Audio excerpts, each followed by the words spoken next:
အားလုံးပဲမင်္ဂလာပါရှင်ရှုမနိုင် channel မှာပြန်လည်ကြိုဆိုလိုက်ပါရရှင်ဒီနေ့တင်ဆက်ပေးသွားမယ့်ဇာတ်လမ်းလေးကိုကြိုက်နေတတ်တဲ့ဆိုရင်လည်း like and subscribe နဲ့ share ခဲ့ဖို့လည်းမမေ့ကြနဲ့နော်တခါတော့က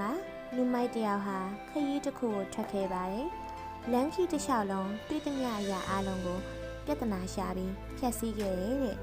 ချောင်းကိုဖြတ်ပြီးထိုးထားတဲ့တရားတစ်ခုနားကိုရောက်တဲ့အခါမှာချောင်းကိုကူးပြီးတော့တရားကိုဖျက်ဆီးခဲ့တယ်ဒီလိုနဲ့ခရီးဆက်ခါရေဝစင်တစ်ခုကိုလည်းတွေ့ရောမောမောနဲ့ရေတောက်ဖို့လုပ်တယ်ဖြစ်ချင်တော့ရေဝထဲမှာရေကမရှိဘူးတဲ့အဲ့ဒါနဲ့လူမိုက်ကအရန်ဒေါသထွက်ပြီးရေဝကိုရဲခွဲလိုက်ပြန်တယ်အဲ့လိုနဲ့ခရီးဆက်သွားရင်ရောင်မင်းကြီးတပင်အောက်ကိုရောက်သွားပါတယ်အရေးကကောင်းတော့ခဏနားမယ်ဆိုပြီးအနားယူနေတဲ့အချိန်မှာပဲရွှေအိုးတစ်လုံးကိုတွေ့ရှိသွားခဲ့လို့လေလူမိုက်ဟာအရန်ကိုပျော်ရွှင်ပြီးတော့ဝမ်းသာအားရဖြစ်သွားပါတော့တယ်ထို့နည်းသူစွာပဲလူကောင်းတစ်ယောက်ကလည်းလူမိုက်ထွက်ခဲ့တဲ့လန်ခီအတိုင်းတားခဲ့ပါတယ်လန်ခီတစ်လျှောက်လုံးပျက်စီးသမျှတွေကိုပြုပြင်နေလူမိုက်ဖြက်စီးခဲ့တဲ့တရားနာကိုရောက်တဲ့အခါမှာတရားကပျက်စီးနေပါလားငါဒီတိုင်းထားခဲ့လိုက်ရင်ခရီးသွားပြည်သူတွေဒုက္ခရောက်မယ်ဆိုပြီးတရားကိုပြန်ပြုပြင်ပေးလိုက်ပါတယ်လူကောင်းလည်းခရီးဆက်ထွက်ခဲ့ရာလူမိုက်ရက်ခွဲခဲ့တဲ့ရေဦးစင်နာကိုရောက်တော့ရေဦးအစ်စ်တစ်လုံးဝဲပြီးရေဖြည့်ပေးခဲ့ပြန်ပါတယ်အဲ့ဒီလိုနဲ့ခရီးထွက်လာလိုက်တာလူမိုက်ရောက်ရှိခဲ့တဲ့ညောင်မင်းကြီးအောက်လဲရောက်ရောမောလိုက်တာဆိုပြီးထိုင်ချလိုက်တဲ့အချိန်မှာတစ်ပင်ပေါ်ကညောင်ကိုင်းဟာကျိုးကျပြီးပေါင်ပေါ်ကိုကျကပေါင်ကျိုးသွားခဲ့ပါတယ်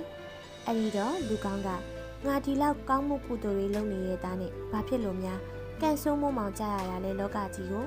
စိတ်ပြက်ပြီးညီးတွားနေတဲ့အချိန်မှာပဲတရားမင်းကရောက်လာပြီးတော့ရှင်းပြပါတယ်ပထမလာတဲ့လူမိုက်ဟာအရင်ဘဝက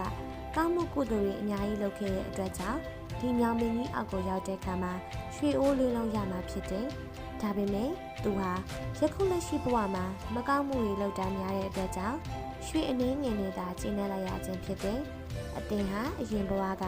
အကုသိုလ်တွေအများကြီးလုပ်ခဲ့တဲ့အတွက်ကြောင့်ဒီညောင်မင်းကြီးအောက်ကိုရောက်တဲ့အချိန်မှာညောင်ကိုင်းပြီးတေးရမှာဖြစ်တယ်ဒါပေမဲ့တင်ဟာယခုလက်ရှိဘဝမှာကောင်းမှုကုသိုလ်တွေအများကြီးလုပ်ခဲ့တဲ့အတွက်ကြောင့်အသက်မသေးပဲပေါင်ကျုံးရုံလောက်ပဲကျွေးခဲ့ခြင်းဖြစ်တဲ့အတင်လူသားဆိုပြီးရှင်းပြခဲ့ပါတယ်။ဒါကြောင့်သူတော်ကောင်းတို့လည်း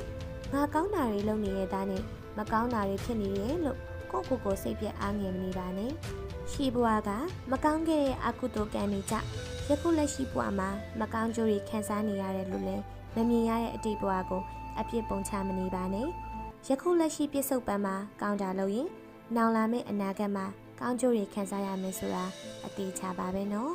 ဒီနေ့အတွက်ဇာတ်လမ်းလေးကတော့ဒီလောက်ပါပဲရှင်နောက်ရက်တွင်ပါလေကောင်းလို့ရလေးနဲ့ဘ ഹു တုတဖြစ်စေမဲ့အကြောင်းအရာလေးကိုတင်ဆက်ပေးဦးမှာမို့ကျမတို့ရဲ့ channel လေးကိုစောင့်မျှော်အားပေးကြပါအောင်ရှင်အားပေးမှုအတွက်ကျေးဇူးတင်ပါတယ်ရှင်